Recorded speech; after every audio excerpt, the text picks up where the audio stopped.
What it do, sports betting nation? Ace is high here with you. I'm hopping on the computer. Anyone that wants to watch us and follow along live, watching the sportsbettingintel.com platform, head over to our YouTube channel. Check it out. I'm logging in to sportsbettingintel.com right now as we speak.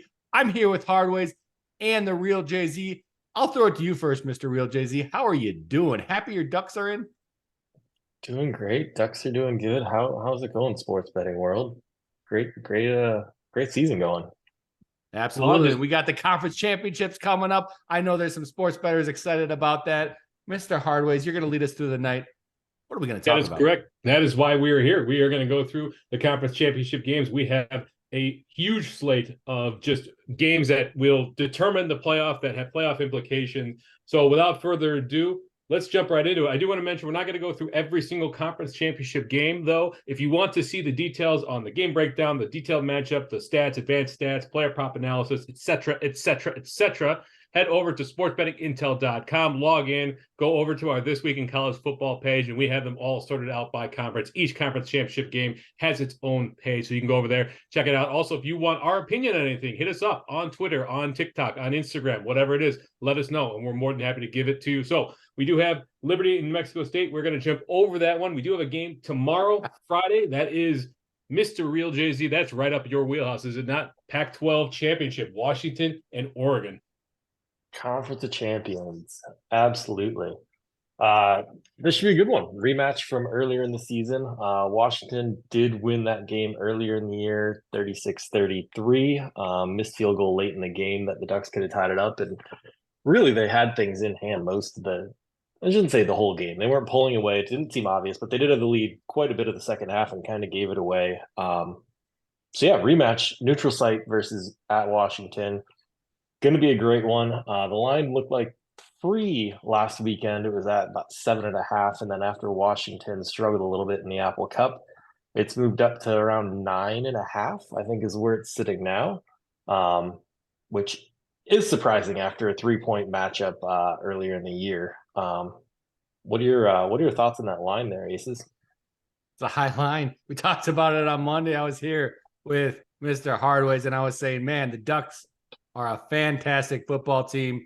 9.5 is a big number. You're talking about 10 on some books. You want to pay some juice. You're at 7.5. Looking at the page over here, our game detail page, you can pay a little bit to get that 7.5 if you want the Ducks, but that's a high number. Man, I like your Ducks this year, Jay-Z, but I'm not going to lay those points, let me tell you. And before we let Mr. Hardways talk, you brought up again, and you've been bringing this up all year, the Conference of Champions. I want to read something to you. This is a quotation from a god of college football. Let me tell you, between the BCS and CFP, your so-called Conference of Champions, you have 2 champions, USC in back-to-back years, and one of those was championships vacated due to NCAA penalty. That's 25 years of losing, sir. Quote the Madman Woj. Yeah, I mean, I've got to question that source there. I think we all heard yesterday on the rundown his affinity for the Big Ten and talking about both Pac-12 teams not making it potentially and Ohio State getting in. I mean, that's your typical media with that East Coast bias. I mean, your friend over there, was it Hobo Go Hobo? I think he might be onto something. Bro. Yeah. Well, I will go ahead and jump in here because we have a large number on the over-under sitting at 60. I do want to mention, though, like Asa said, this is a big line. And you said Washington struggled, Jay-Z. I would argue that the vaunted Washington State defense held them in check. That's just my opinion. But 9.5, 10 points on some books is too much for me. But look at that over-under at 66. Now, it came in very close to that. In fact, went over that number last time these two played. But we had talked about it earlier in the week. It seems like neither of these two teams are looking to blow out opponents, unlike another team in the Pac-12 that shall remain nameless, Lincoln Riley. But this one in general, 66 seems like it's a little high for teams that are just looking to win and move on. Jay-Z, have you looked into the numbers behind the over? I mean, you can see if we go to the line movement here, we can kind of see where it started and where it moved to. It looks like it was favored quite heavily on Monday, and now it's moved all the way down to minus 104. What is that, the 66 line there, Aces? Yeah, Bet Rivers minus 105 not line right now. Our system is showing the best line. That was the one I was showing you. So while it hasn't moved down to 65.5, it is shaded now to the over there. So it might, yeah, you look at under 66. It looks like DraftKings has that. Yeah, so I'm sorry, it's shaded to the under there. Minus 119 for DraftKings under 66, minus 124 on Bet Rivers. Can these two teams keep the offense? I mean, you've got 52s and 63s and 49s, 59s on these teams' scoreboards this year, but you've also got a 15 or Arizona State. Washington beat Arizona State 15-7, and you have we do have that 81. So yeah, Oregon definitely went up far more points here. That's Portland State. So Jay-Z, what are your thoughts on the over? I think it comes down to who you think is going to win. If you think Washington's going to win, I think it's much more likely that the over comes in because it's going to be a little more high scoring, I think, back and forth.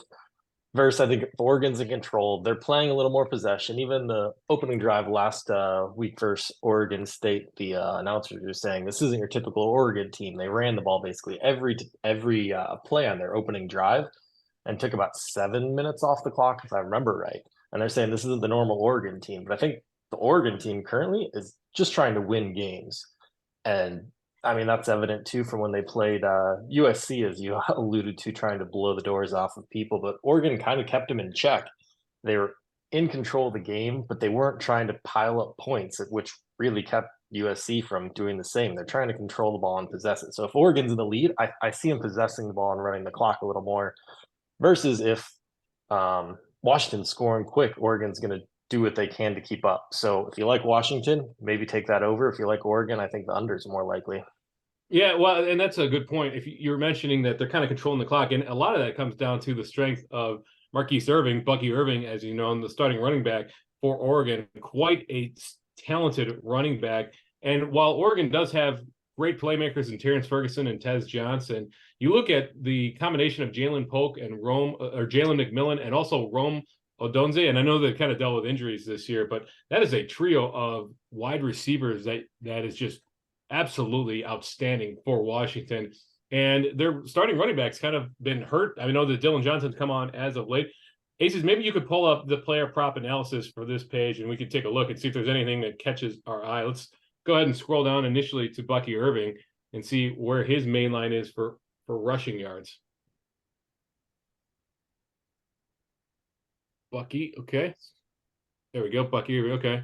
So looks like his main line sitting around that 87.5. That's what Bet Rivers has it at, minus 113. Is that where you were thinking there, Jay-Z, about what it would be, almost 90 yards for rushing? That makes sense. I mean, I'd probably like the over. I'm kind of curious now. I'm going to try and see if I can click back quick and see what he had in their previous matchup, what the difference was there. But I mean, he could break one off for a big rush at any time. I mean, that's why that's kind of, I mean, maybe low. But again, I don't know. I think I'd think a little bit higher than that, honestly. Yeah, what's interesting, if you look at his receiving yards over on Bet Rivers and tally that together with his rushing yards, they are projecting him to combine for just over 120 all-purpose yards, which just seems like an awful lot. I don't know where the strength of the Washington defense lies in the run game or in the pass game or both, but 120 yards all-purpose just seems like a lot for one player. I mean, looking back, looks like 127 is what Bucky had in the first matchup, and Jordan James, who definitely gets his shots in there too, at 63. So I mean, they ran the ball pretty well. So I mean, 87 seems like a good number. Take that over. Yeah, that's Jordan James here. Looks like his main line is 44. There you go. I mean, they're projected to score or to rush for 115 yards combined there, and that doesn't surprise me. Maybe we could pull up the Bo Nix stat or player props there, Aces, and let's just see what his touchdowns and yardage looks like for Bo Nix. You already got it up. There we go. Okay. So passing yards, scrolling through here, over. Let's see. Over main line looks like it's probably at 321.5. And they are really expecting to shoot. Caesars has that. Rivers has 324.5. Oh, that's a little juiced up there. Excuse me. Yeah, okay. passing yards. Yeah. So there's a lot to play with in this game. I mean, you've got two relevant quarterbacks in Bo Nix and Michael Penix. You've got two relevant running backs on Oregon. You got Dylan Johnson over on Washington. You got wide receivers across the board. I mean, I fail to see how this one doesn't go into the 60s, if not going over. But let's move on. We have a few more games to talk about. This one will be tomorrow night. So this is the Pac-12 championship. That'll be tomorrow night. But let's move on let's just scroll right over and go to the Big 12. And we can see what we have going on here. Texas and Oklahoma State. This one, big spread, -15 for Texas. Oklahoma State +15. Aces, I'm going to kick it to you initially because you are the resident Longhorns fan. What are your thoughts? Hammer the Longhorns. I mean, they're going to come out to win, right? And I mentioned this on the podcast for College Football Rundown. If you're a player for Texas, if you're a coach, Mr. Steve Sarkisian or anyone on his staff, you think you still have a shot at the playoffs, right? That's what the mindset of an athlete is. I would assume a competitive athlete would be. We still got a shot. Well, their best shot is to beat Oklahoma State, beat them handily. I know this is a big number, but it's been being bet up since the line came out. As far as I saw, we are sitting at that 15 and a half number right now. Sportsbettingintel.com. Check out the best line. Get yourself a free hook, maybe. But I just think Texas comes out. They come out heavy in this one. I think Sarkisian, the plays that he calls, whether successful or not, the plays that he calls are going to be aimed towards scoring a lot of points and taking down that Oklahoma State football team. Yeah, this one screams over to me as well. We're currently sitting at 55, but Texas is dealing with some injuries to their backs. They have Jonathan Brooks is out for the season, and CJ Baxter is dealing with a hip injury. He got banged up last week. So 55, as you had mentioned, Aces, they're probably going to come out slinging. They have to put on a show. They have to keep themselves front of mind in the playoff committee, or else they're going to get overpassed, right? The Big 12 isn't as well respected as some of the other conferences out there. And so can you leave out a one-win Texas team? Probably, yeah. If Washington remains undefeated, Michigan remains undefeated, of course, they're the number one team or number two team in the nation. Georgia remains undefeated. There is certainly a possibility that Texas could get left out. Now, Jay-Z, I know you're our Mike Gundy defender here, so I'll kick it to you. Are you taking the +15? No.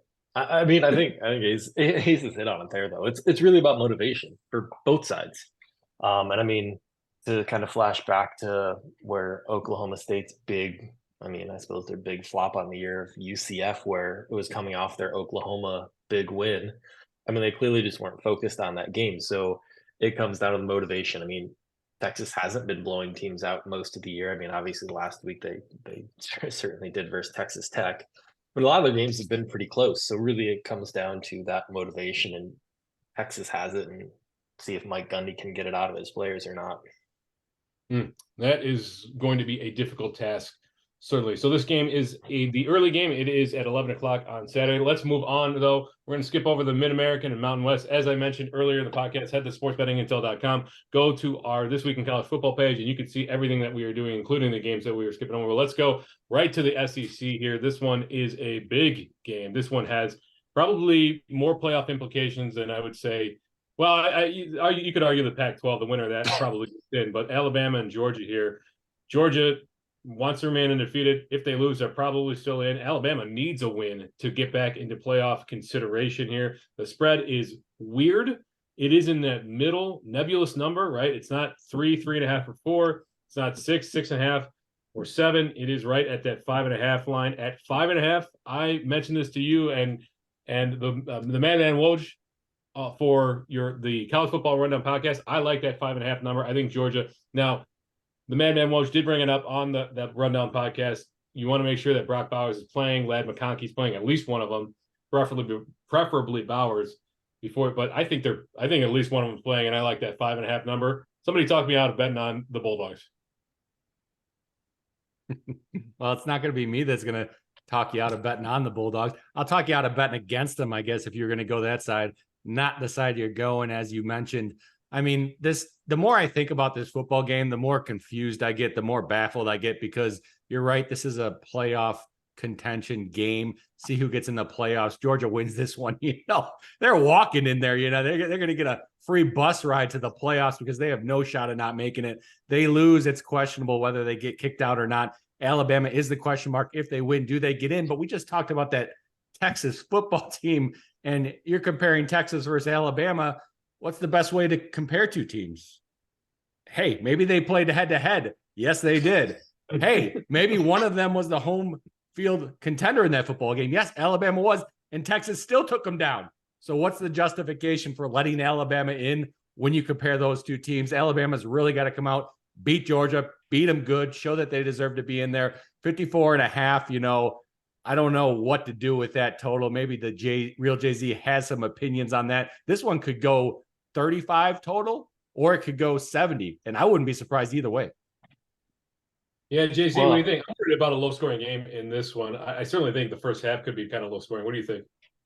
Couple good points there, Aces. I'm glad that you made sure to rectify that we slid from Texas a little too quick, and you had to get your shot in there at Texas Alabama.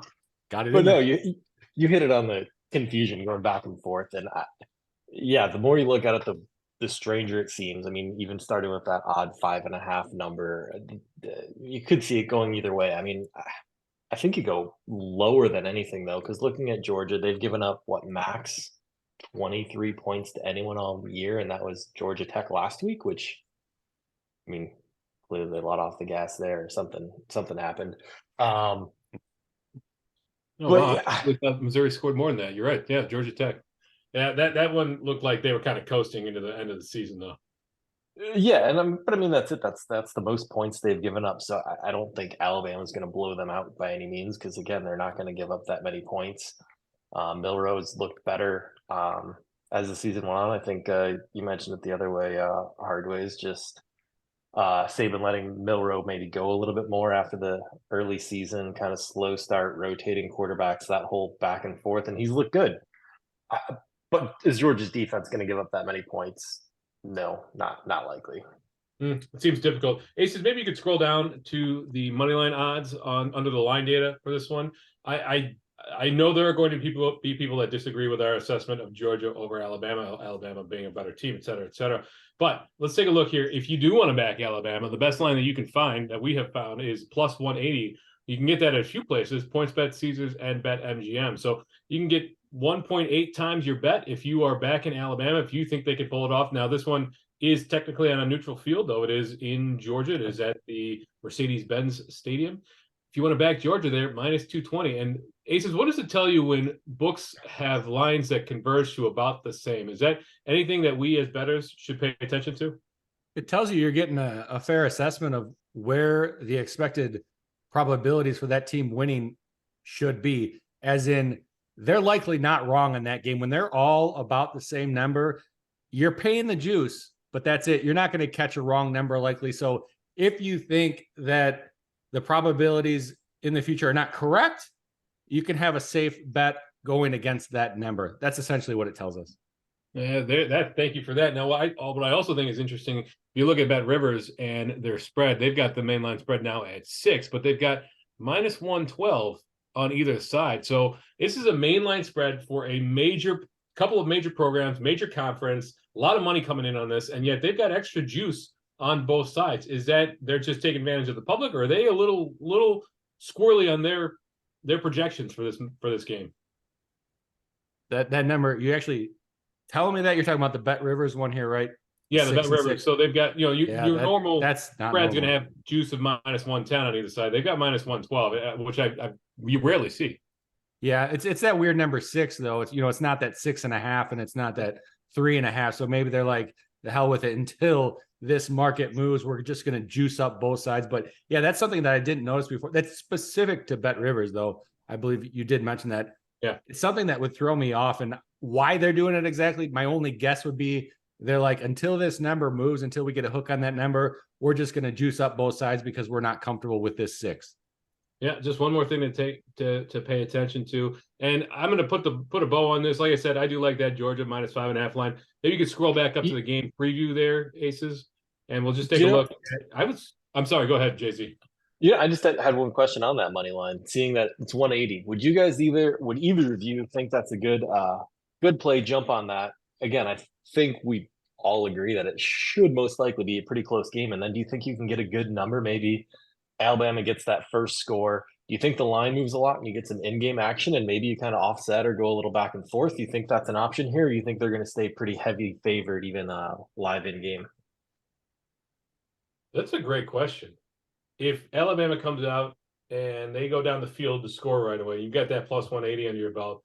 What did the live line for Georgia move to? Now, do they move it significantly because Alabama looks great, or do the odds makers expect that and they still know that Georgia hasn't had an offensive possession and they're still the better team? Aces, in your experience, you probably got more experience with live betting than I do. What do you think about that?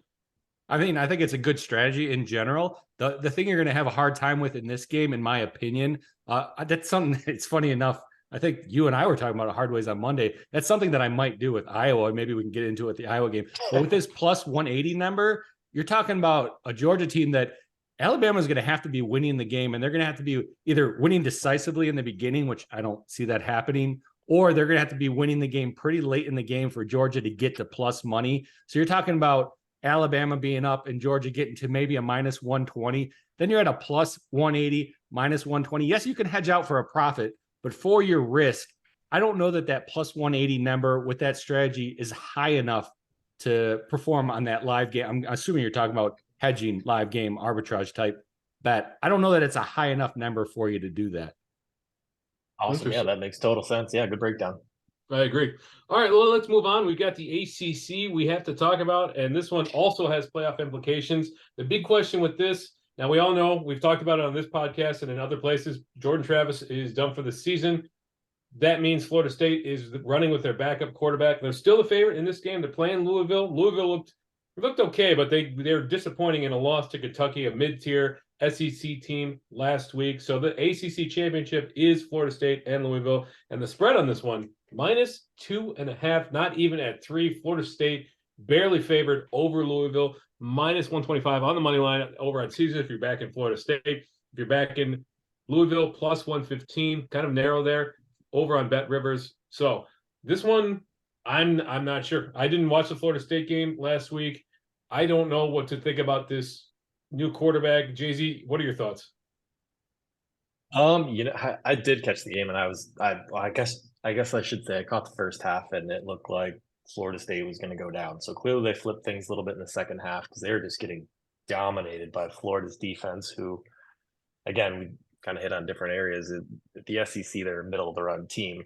But you know what stood out looking at this? Asa, if you want to pull it up, I've been looking at the schedule and actually looking at the opponents and common opponents throughout the year.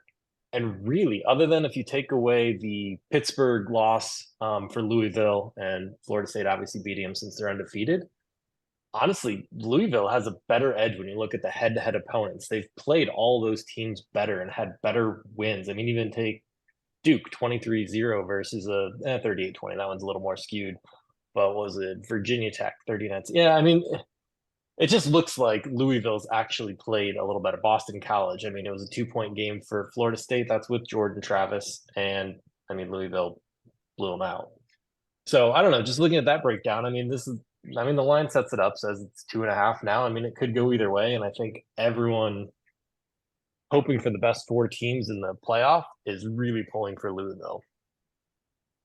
Yeah, we'll see. Now, I do want to caution the viewers here. When you look at things like team stats and team advanced stats, you have to take everything offense on Florida State with a grain of salt because the lack of Jordan Travis, not having him, changes that offense entirely. So this is a season aggregate on everything. You also have to kind of take the defensive stats with a grain of salt because not having the same offense on the field does change the way that the defense is going to play, the time of possession, the amount of time they're on the field, whether they need to. So it's just difficult to kind of take the season stats and draw any conclusions from it. Of course, you could do that with Louisville. They're pretty much the same team. Aces, I know you don't respect the ACC. You don't respect this Florida State team. They were a big win for me in week 1. I made a lot of cash on that against LSU. It was a huge win. What are your thoughts? You think Louisville can upset Florida State? I might not respect either one of these teams or the conference itself. I'll tell you who I respect, though. I respect the real Jay-Z and Mr. Hardways Mike, because you guys both brought up great points. Real Jay-Z bringing up Florida State, not performing that much better against common opponents compared to Louisville. And then the Hardways coming in, didn't even realize you could give the man a little bit of help too, recognizing that Jordan Travis was there for most of those games when you're comparing these two common opponents head to head. So yes, Louisville did perform better, considering let's take Jordan Travis out of those games before.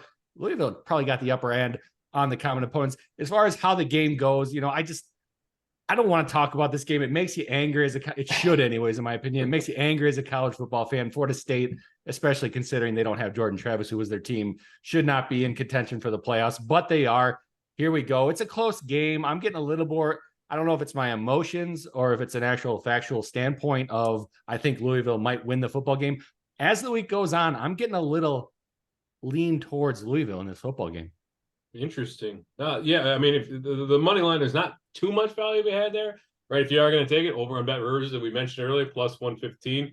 If you're not on Bet Rivers, or in some cases, some of us can't bet on Bet Rivers, you can get it plus 105 at a few different places there. So that's why we have multiple books, and that's why we track multiple lines across multiple books. So yeah, Aces has pulled up the actual game page here for the ACC championship, and we can see we've got first half lines here as well, which is nice. We got minus 120 for Florida State. We've got plus 100 for Louisville. We're tracking alt spreads. We're tracking alt totals. Tons of information. First quarter, second half, second quarter, third quarter, fourth quarter, et cetera, et cetera. So move along there. You can get line move. Sorry, I want to, because you, as we're talking here, we're using the tools. If you're not following along, check out YouTube. I'm going through these tools. I'm looking at my bets myself and what I want to do. I watched that Florida State game. I think the real Jay-Z mentioned it. Florida State did not come out good. They looked horrible against Florida. It looked like they were going to lose.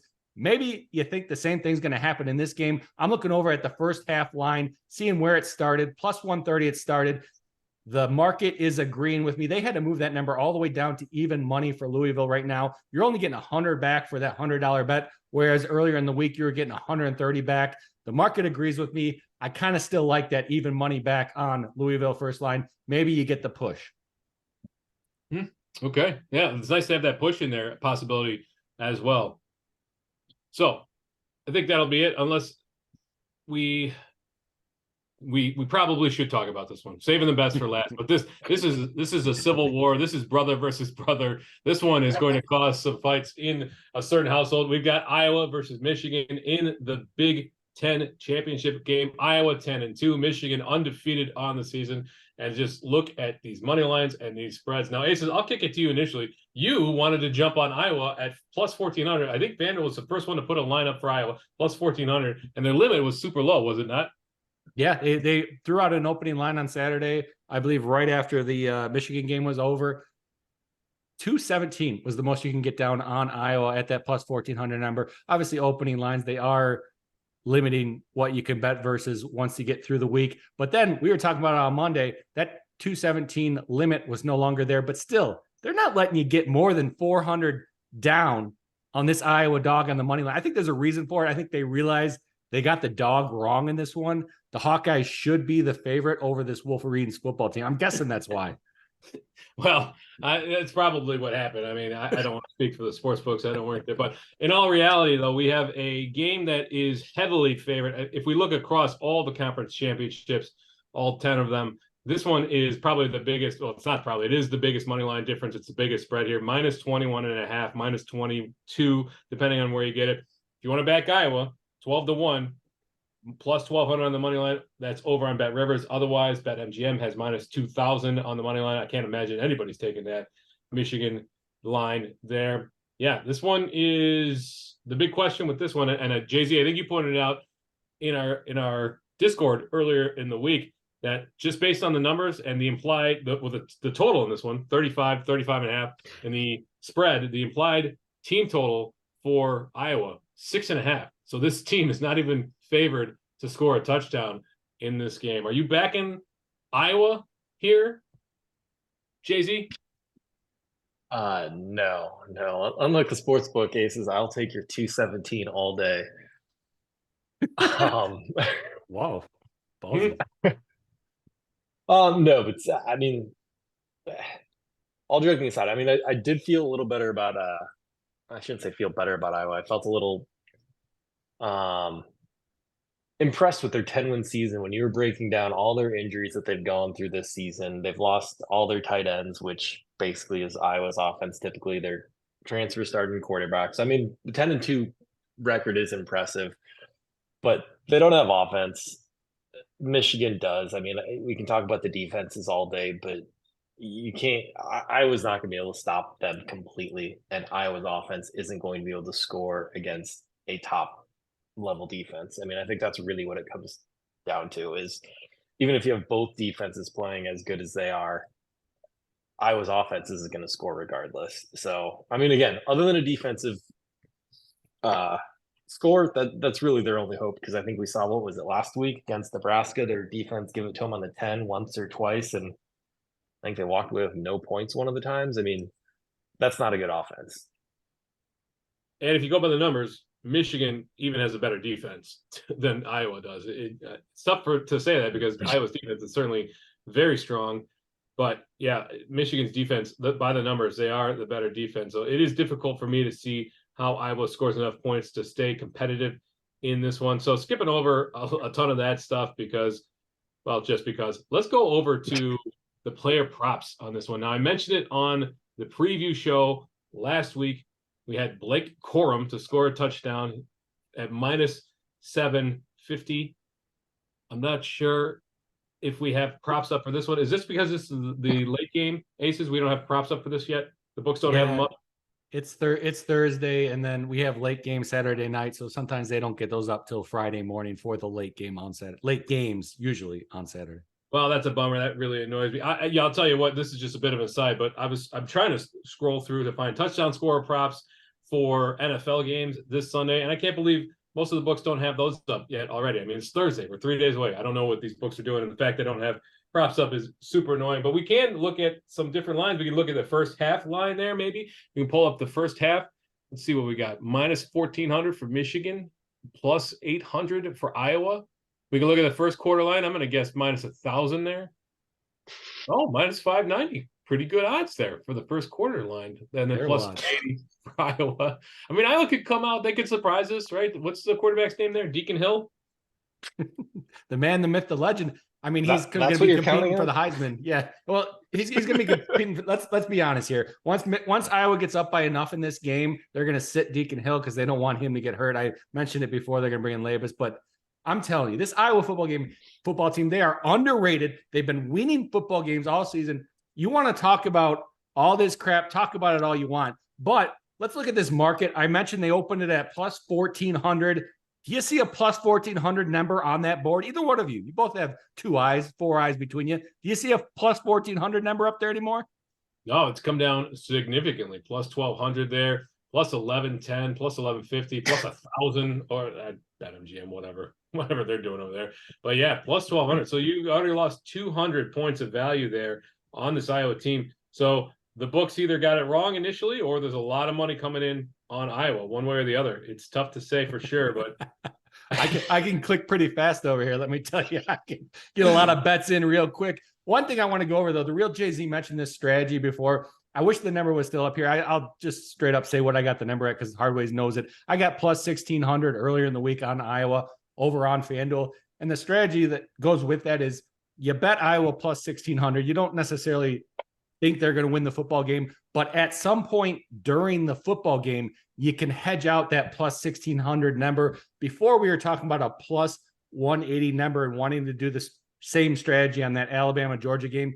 At plus 180, it's a little more difficult because it's just not high enough a number. If you get that plus 1,600, we can actually use sportsbettingintel.com tools over here. We're going to be doing a hedge. So we're going to click on our hedge calculator. I'm going to put in plus 1,600 for my odds. Let's just say I put in $200. Wink, wink. Let's see what I got to hedge out at. Let's say Michigan at some point, they fumble the football. Iowa's holding them. It's a 0-0 game. All of a sudden, Michigan's down to minus 1,000. Let's put in there minus 1,000. Excuse me if I could type. I got a hedge profit of $110 in that instance. Iowa doesn't have to win the football game. They don't ever have to lead in the football game. I just got to get a good enough number along with what that strategy was, the real Jay-Z was talking about before, to hedge it out in game. I'm going to be putting somewhere around 3 dimes down on Michigan in this scenario. So might split it between 2 books. I'm not sure live game if they're going to let you put down that full 3 dimes on that Michigan line. Couldn't tell you, but it's a risk to reward probability that might be a little more beneficial than that Alabama-Georgia game. It's certainly a risky proposition, but it could be a profitable one there. You look at betting 200 to potentially win $110 there. You're going to need something. You're going to need a big play from Iowa. You're going to need a big 4th down stop. You're going to need a turnover, like you said. You're going to need, maybe Blake Corum fumbles and Iowa returns it deep into Michigan's territory. Something to swing those up. I'll stop you right there, Mr. Hardways. I'll stop you right there. Let me go back to the game breakdown, right? Let's go there. And you're saying we're going to need a big play to get that minus 1,000? They're at minus 2,000 right now. I don't think you're even going to need that big play. You're just going to need them to be steady and not do anything stupid, in my opinion. Do anything stupid.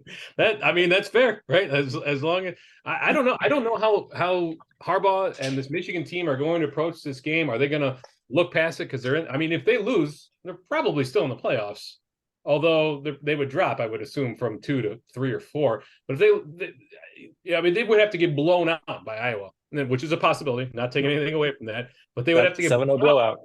Yeah, in order for them to not make. I mean, can Aces can the committee leave Michigan out if Iowa wins this game by 30 points? I mean, should they and can they are 2 different things, but can they? The answer is yes, but I'd like to push back on that a little bit because, and I'll throw this one to the real Jay-Z. Let's just go in a circle here. Here you go, Jay-Z. This is the question. Who has to not really prove themselves this week, just win the football game out of all the conference championships we're watching? Obviously, Georgia wins. That's the key one. But who just has to win the football game? There's 3 teams that I can come up with. Just to win the game in your head. Not flashy, not win it by a ton. They just got to win the game. That's all they have to do. I mean, Georgia win, Michigan win. I honestly think Oregon on the neutral site, and they've been looking a lot better the second half of the season. They win, they're in. I think that's all. I think that's all you can go with. I mean, Florida State. Hopefully, if they win, it's questionable with the Jordan Travis situation. Texas, that comes right into that Florida State. I mean, who do they put in with a Florida State win and a Texas win? Let's say Florida State ekes by and Texas looks dominant. I mean, do they jump them? Can they leave an undefeated ACC team out in that situation? I don't know. That's going to be the messy, tricky question. But then it comes back to the fact that, yes, Michigan is definitely one of those teams that to make the playoffs, they don't have to get flashy. They don't have to open up their playbook. And Mr. Hardways, that's why I push back at you a little bit, because of that mentality they're going to be bringing into the football game. They just want to win. Well, that's a good point.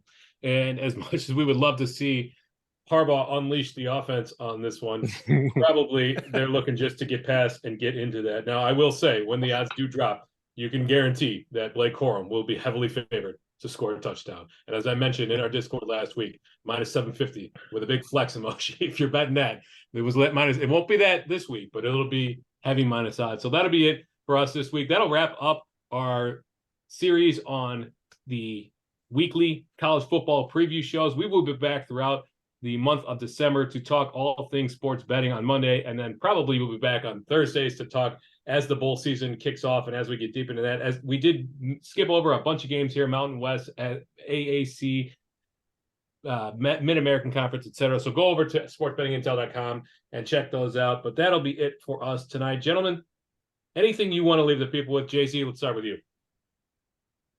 Going to be a great weekend. Lots of good games to watch, particularly that Pac-12 Oregon-Washington and the Alabama-Georgia are the 2 I am really keyed and excited about. So, let's go Ducks. Let's go Ducks. Let's make some money. Aces, anything you want to leave the people with?